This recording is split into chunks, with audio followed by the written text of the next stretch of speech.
So I am with Dr. Andrew Kaufman, and you posted something on Instagram that really caught my attention the other day. You said something about real IDs not being exactly what we think.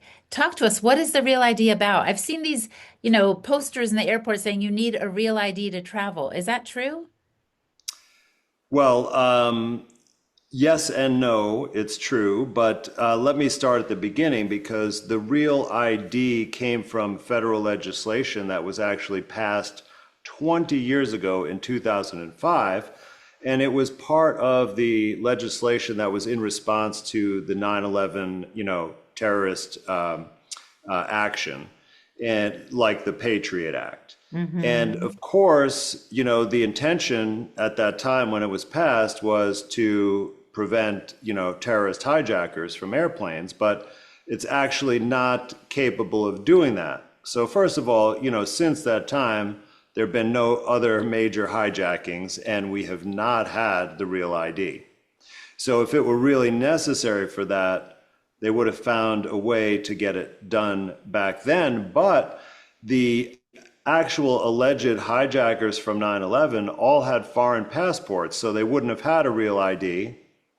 So it wouldn't matter. And Hilda, what's really important about this is that what the government officials are stating is the reason for this, namely safety, is not the real reason for this effort. All right, well, don't leave me hanging. What do you believe is the real reason for the effort? Well, essentially, what the real ID is it's a national ID, okay, which we have not had in the United States before. We've had IDs, based on our individual state. Of course, there is the passport, but we're not required to use the passport unless we go to another country. So it's really to prove that we're from the United States to the other country. It's not for internal use. Now, just the fact that we're going to have a national ID that we have to show at checkpoints, now just a checkpoint at the airport, but all of the totalitarian states that we know of from the past and even in the present, like the current Chinese situation. But if we even look back at Nazi Germany, right, they had checkpoints and you had papers that were required to prove who you were. Now that means that you can be tracked wherever you go on a national basis. So this ID is really a federal surveillance mechanism, part of the coming surveillance state.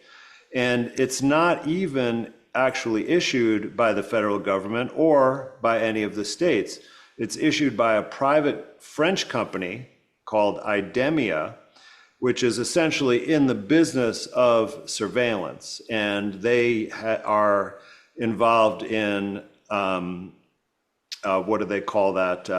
Where they have like your fingerprints or biometrics as Mm. well. And I think this is also related to the pilot facial scanning program that TSA has implemented at airports where they try to take your picture. And that Yes. is to train the algorithm to recognize faces accurately. Oh my gosh, this all sounds like something from some dystopian novel. I travel a lot, Andy, and so I always opt out from the little face picture. But my husband says, "What's the point, Hilda? You give them your driver's license, which they scan, so they're still doing the same thing." But I opt out of that. But then I've noticed, at least in the airport here in DC, in one of them, they make us walk out of the airport in this like single file line, and you have to pause and wait. And I imagine they're doing more biometric identification in that too. I find it the oddest thing. Have you seen those things?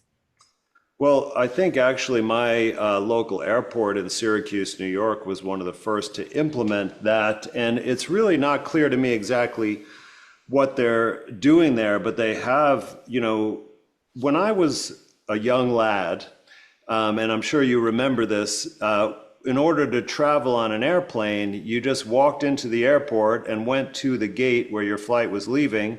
And as you boarded the plane, you showed your ticket, right? You needed basically a ticket to show that you paid to get on the plane, Yeah. but you did not have to show who you are particularly, right? So even if you just had the possession of a ticket, you could still fly. And of course, your friends and family could accompany you all the way to the gate. And when I remember arriving after a trip and missing people, and they would be right there as soon as I got off the plane, right? Yes. So after 9/11, all that went away, and there is, I call it incrementalism, where there's a slow but steady progression of more and more surveillance. Now, there are a lot of people who say, well, we can't stop it. Why would I bother opting out? They're getting my image anyway. And the reason is really, in my opinion, it's extremely important to opt out of these things and to say no, because as long as you assent and participate, you're actually telling the authorities that it's okay, that you don't mind doing it. And you may also be entering into a contract which giving them permission to do further surveillance, and you know that they're going to progress in the future. I mean, we already have I think it's called Clear, which is a private company at the airports, right? Where I've seen if that. you get a security clearance in your background check and submit to a retinal eye scan, right, you can skip the line, right? You can even skip the TSA pre-check Mhm. line. But what are you giving up as a result, and what have you agreed to? Who is that company sharing your biometric information with? Yeah, talk to us, take us to the next level. Help us understand how giving over our data and giving permission to Clear or to whoever to get more and more information on us, how is that possibly going to come back to bite us and haunt us in the future? Sure. Well, I can talk about that from the point of view of what's already going on in China, for example, or I can talk about it in the future of really the rest of the world, but especially the Western world and including the United States, which is that there are dozens, if not hundreds, of cities just in North America which have signed on and passed in their local legislature the agreement that they're going to become 15-minute cities. And what a 15-minute city is essentially travel restrictions that you are supposed to stay within 15 minutes of your residence where you live, right? And it's, of course, justified as combating climate change and global warming. But this is going to mean that you're restricted in your movement. And if you go beyond the 15-mile range, or 15-minute range rather, then there's either going to be, penalties like fines, perhaps even, other types of penalties, restrictions, etc. So participating in a national ID like this makes it much, much easier for you to be tracked and traced wherever you go, so that they'll be able to impose these restrictions on travel. Just like right now, they've already imposed a travel restriction that you cannot fly domestically within the United States without having, this or a substitute federal ID. Oh my gosh, it's so crazy. And I have to tell you the craziest thing too. I didn't realize my driver's license where I live is already a real ID. I did not know this. So, unfortunately, I have somehow signed over some of my information. Let's talk practically. What can people do if they do want to opt out of this incrementalism that you're describing that's taking us somewhere we don't want to go? Well, you have to first recognize where they are trying to trap you. So the Real ID is one example. The facial photos at the airport is another example. And of course, all you have to do is say, I opt out, and you're excused from that. Mhm. Now, with the Real ID, so what happened is that you probably checked a box or answered yes to a question without fully realizing what you were doing. And I think probably many of people fell into that trap. So one lesson to learn is that going forward, we need to be a bit more vigilant about these types of things and just pay attention. But you could simply not get a Real ID if you don't have one. And if you already got one, you can actually go back to the DMV where you got it and tell them that you'd like to rescind it, or rescission it or return it and get a regular license. Hey, And oh my gosh, that's so good to know. yes, absolutely. And this, hopefully, if we have enough people doing this, it'll send a strong message that, we're not going to stand up for the oncoming surveillance state. Now, you should know that this will not prevent you from traveling. You can still travel. They will require certain documents, but that you can't just use your regular driver's license anymore. But you can use your passport or passport card. You can use a military ID, and you can use a TWIC card. And a TWIC card is something, it's a travel